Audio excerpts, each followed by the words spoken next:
রাধে রাধে। নমস্কার বন্ধুরা, সকলে কেমন আছেন? আবারও সবাইকে স্বাগত জানাই আমাদের এই চ্যানেলটিতে কথা শ্রীকৃষ্ণকে। আজকে আমাদের আলোচনার বিষয় শ্রীকৃষ্ণের এক অমৃত বাণী। লোভ, ক্রোধ, হিংসা এই তিন পরম শত্রু। যার এর ওপর নিয়ন্ত্রণ নেই তার ধ্বংস অনিবার্য। এই উপদেশ আজকের যুব সমাজ ও আধুনিক জীবনের জন্য ভীষণভাবেই প্রাসঙ্গিক।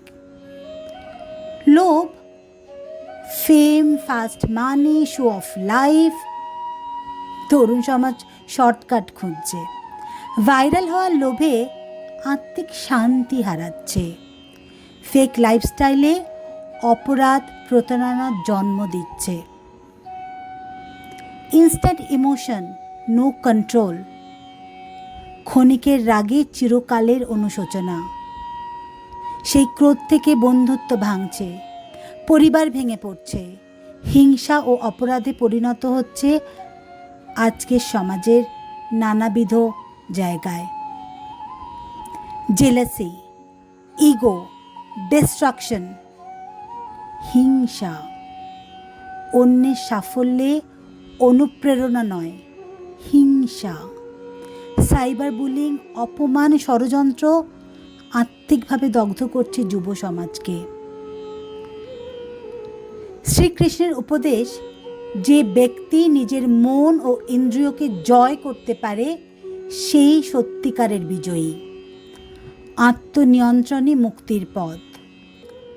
রাগ থেকে মোহ, মোহ থেকে বিভ্রান্তি, বিভ্রান্তি থেকে স্মৃতিভ্রংশ, আর স্মৃতি নষ্ট হলেই বুদ্ধির বিনাশ।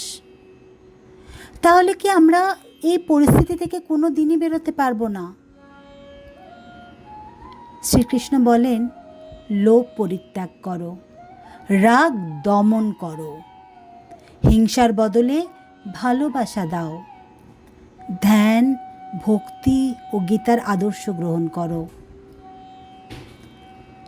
বন্ধুরা, চলুন নিজের ভেতরের এই তিন শত্রুকে জয় করে শ্রীকৃষ্ণের আদর্শে জীবনকে আলোকিত করি।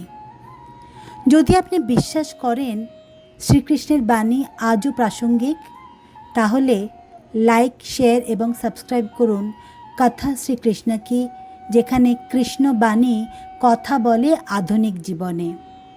জয় শ্রীকৃষ্ণ। ভালো থাকুন, সুস্থ থাকুন। নমস্কার।